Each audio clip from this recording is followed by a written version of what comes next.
ورحمۃ اللہ وبرکاتہ۔ بسم اللہ الرحمن الرحیم۔ الحمد للہ وکفی وسلام علی عبادہ الذین اصطفی، اما بعد فاعوذ باللہ من الشیطان الرجیم۔ بسم اللہ الرحمن الرحیم۔ احل اللہ البیع وحرم الربا، صدق اللہ العظیم۔ سود کے بارے میں کچھ باتیں پیش ہیں، گوشے دل سے سنو۔ سود کے بارے میں کچھ باتیں پیش ہیں، گوشے دل سے سنو۔ سود سراپا لعنت ہے، اے اہل ایمان اس سے بچو۔ سود کا ایک درہم بھی سنو 70 زنا سے بڑھ کر ہے۔ سود کا ایک درہم بھی سنو 70 زنا سے بڑھ کر ہے۔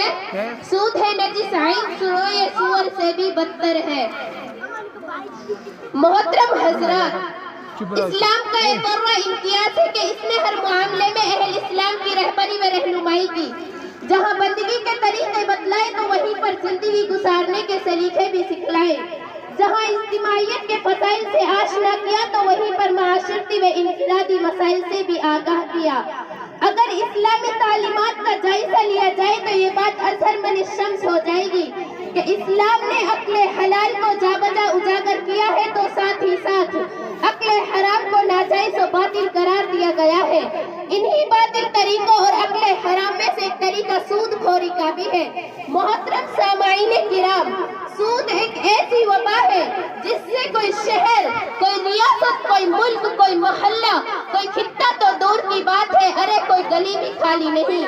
آج ساری دنیا سود کی تباہی و بربادی سے دوچار ہے۔ محترم حضرات، ایک بات دنیا میں لعنت سے بڑھ کر کوئی بددعا نہیں۔ ایک بات یاد رکھ لیجئے کہ دنیا میں لعنت سے بڑھ کر کوئی بددعا نہیں۔ میرے رسول چمن رسالت کے مہکتے پھول جن پر ہو رحمت الہی کا نزول، حضرت محمد مصطفیٰ صلی اللہ علیہ وسلم نے دنیا میں کسی پر لعنت نہیں فرمائی۔ دشمنوں کے ساتھ آپ نے رحمت والا برتاؤ کیا۔ لوگوں نے آپ صلی اللہ علیہ وسلم کو گالیاں دی تو آپ نے ان کو دعائیں دی۔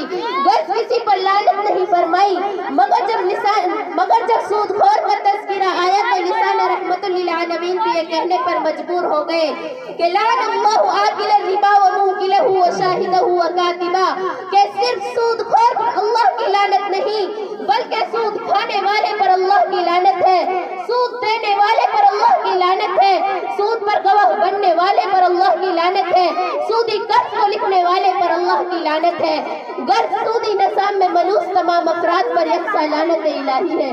اسی پر بس نہیں، اللہ نے ہر گناہ کے کرنے پر عذاب کی وعید بتلائی، ڈرایا دھمکایا، مگر جب سودی نظام کی باری آئی تو میرے اللہ نے صاف طور پر اعلان فرما دیا، یا ایھا الذین آمنوا اتقوا اللہ وذروا ما بقی من الربا ان کنتم مؤمنین فإن لم تفعلوا فأذنوا بحرب من اللہ ورسولہ۔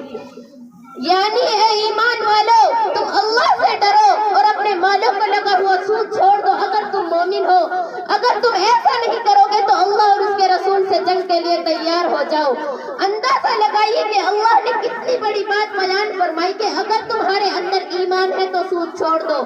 پتہ چلا کہ ایمان اور سود ایک جگہ جمع نہیں ہو سکتے۔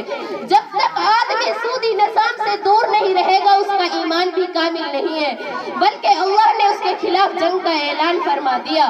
ہمارے رسول آقا نامدار مدنی تاجدار حضرت محمد صلی اللہ علیہ وسلم نے سودی نظام کی قباحت کو بیان کرتے ہوئے فرمایا، ساری زندگی سود کھانا تو دور کی بات ہے، سودی کمائی تو دور کی بات ہے، ارے سودی رقم سے کھایا ہوا ایک لقمہ اتنا برا اتنا برا اتنا برا ہے کہ میرے رسول صلی اللہ علیہ وسلم نے فرمایا، سودی رقم سے ایک لقمہ کھانا گویا اپنی ماں سے 1 مرتبہ نہیں، 2 مرتبہ نہیں، 3 مرتبہ نہیں بلکہ 70 مرتبہ زنا کرنے کے برابر ہے۔ اللہ ہم سب کی حفاظت فرمائے سود سے، بیاج سے، اللہ ہم سب کی حفاظت السلام فرمائے۔ علیکم ورحمۃ اللہ وبرکاتہ۔ ماشاءاللہ یہ بچی محسنہ بنت شاکر تھی، بہت درد بھرے انداز میں ہماری قوم کے حالات داستہ بیان کر رہی تھی، اللہ اس فرمائے۔ ان کے والد صاحب نے ماشاءاللہ 4200 روپے مدرسے کے لیے دیے ہیں، 4200 روپے اور 1100 روپے اپنی بیٹی کے لیے انعام میں دیے ہیں اور استاد کے لیے کپڑے دیے ہیں، اللہ تبارک و تعالی بہت قبول فرمائے۔